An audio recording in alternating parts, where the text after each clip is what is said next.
naman ninyo na we're partners when we are doing well.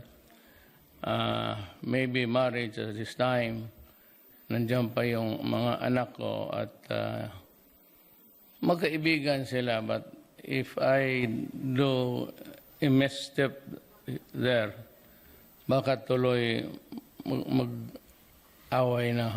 Magsama na ang pagsamahan nila.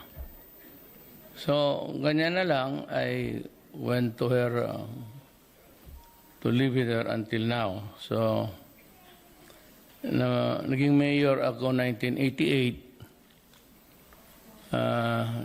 First runner-up si Honeylet sa Mutya ng Davao.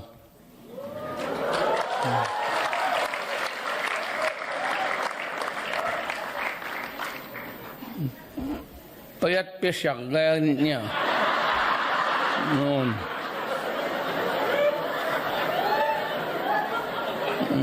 Ngayon, payat pa rin. You know, I can relate sa experience ninyo. And every OFW, lalo na sa deployed sa Middle East, it breaks my heart actually.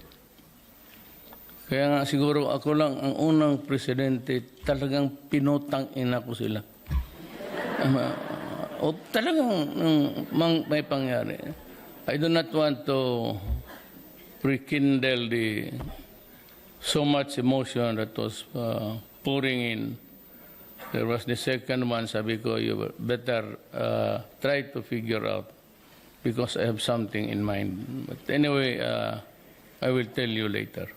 Maybe 2-3 weeks from now, I will decide where we should be going in what direction. Alam ko ang buhay niya kasi ako noon congressman. Pumunta siya sa sabi niya, wala namang pag-asa, hindi mo ako pagkasalan. I could not be just a lady in waiting. So, iniwan din niya ako. Pero, my God, sabi ko, itong babae na ito, mahal ko talaga. And would you believe it? Ayaw, maniwala kayo, okay pag hindi okay.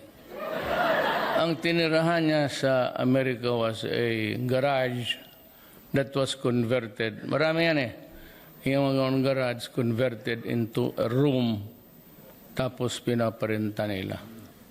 So ako, doon ako tulog sa nirerentahan niya.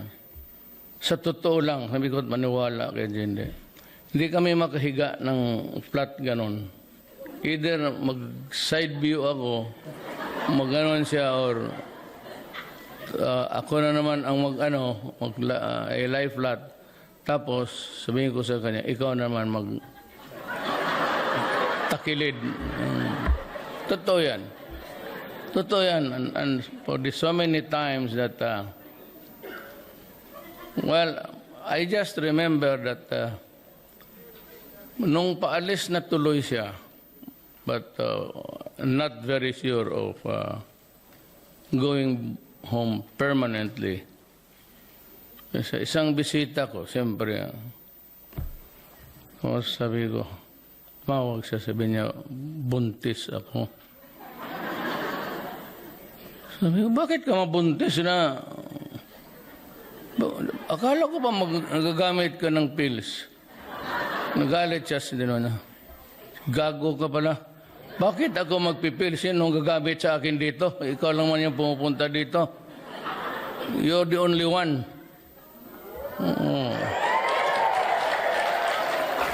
Kaya nung nanganak siya, sabi ko, nakita ko yung bata sa, alam mo na, di modern technology.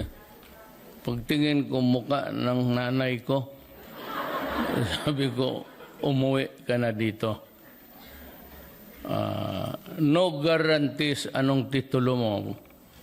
Pero hindi ko man masabi na it's really a destiny. Maging first lady ka. ng bayang Pilipino.